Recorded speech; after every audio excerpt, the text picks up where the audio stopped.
I don't live, even in a personal relationship. I've got no history of living.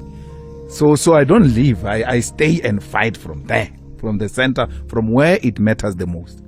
There's no such a thing that there are illegal foreigners who are waiters and waitresses. It's unscientific. It's not proven. It's not true. Secondly, these people that we are saying are taking our jobs and economic opportunities, Faith, let's line up the buses now and put them into the buses and let them go. Will still be poor. Actually, more poorer without them, especially you, the black elite, because it is you who have hired these people into your houses. So it's not true that when they leave, you'll get jobs. They do not own these people that you're talking about. They do not own the means of production. They don't own the land. They don't own the banks. They don't own the financial sector. They don't own monopoly industries, which is what should create jobs, not what you are talking about. Now I get told Zimbabwe security. But me and a Zimbabwean must fight over being a security guard. Why should we fight over that? Why are you not saying let's all mobilize each other? And I never said South Africans are xenophobic in all of my articulation.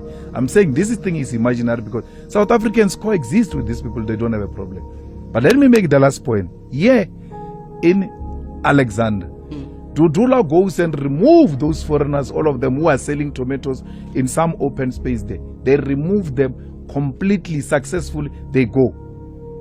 Not a single South African went to occupy that space where they were selling.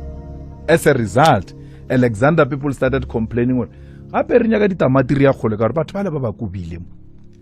South Africans didn't go and sell at that land. And it's just that, we say these things here, now. They don't record them so that they, during your spare time, they must say, Faith, you like reading, you like researching, you like being exposed to these things. Now, Dudula has moved people here. This is what they were doing. Let's make an observation and see what's going to happen in a week's time.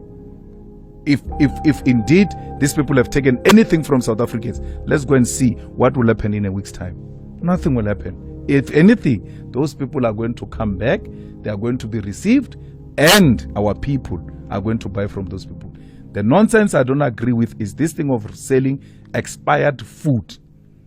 The EFF and all community leaders, it is in their hands to confront people who are selling expired food in the township, in the villages, and even in town. Because it's not only those people in the spaza shops who sell expired food. Even shops like Spa sell expired food. So the story should not be about cheap people that we undermine and we can always speak bad about them and to them. It must also, the struggle must be taken to the powers that be, that in South Africa, ShopRite, Checkers, whoever you are, you're not going to sell expired food because we're going to confront you if you do that. The companies hire 95% of illegal foreign nationals because the bosses view them as less problematic, in inverted commas. How does one even reconcile that? Or where does justice come in, and how do they impose justice in an existential phenomena that happens of this nature?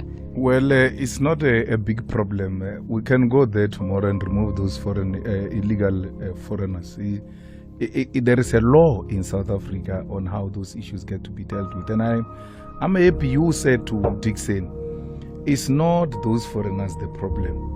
The problem is the employer who employ undocumented foreigners. If he's really doing that, he's committing crime. There are laws in this country that governs that. And I'm actually sorry that I disappointed Dixon by saying I'm not going to fight for jobs of security guard. I want bigger than that. I don't want Dixon to be a security guard.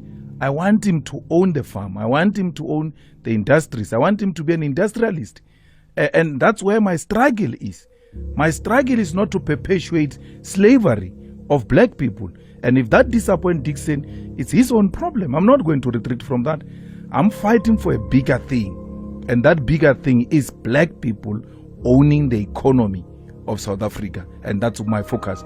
And so basically, but I can tell you now, if there is an illegal foreigners who are being hired without following the due process, tomorrow this Philip Makwala is talking about can go there and solve that problem tomorrow. He doesn't even have to have a problem of calling radios. We can solve it in less than no time. And we're not going to talk to those illegal foreigners. We're going to tell the bosses, you're going to stop this nonsense, and it's going to stop with immediate effect. I can tell you that. But I deal with that every day, but it's not core of my program. My program is to take the banks from the hands of the minority into the hands of the majority so that we can have a say in the banking sector of South Africa.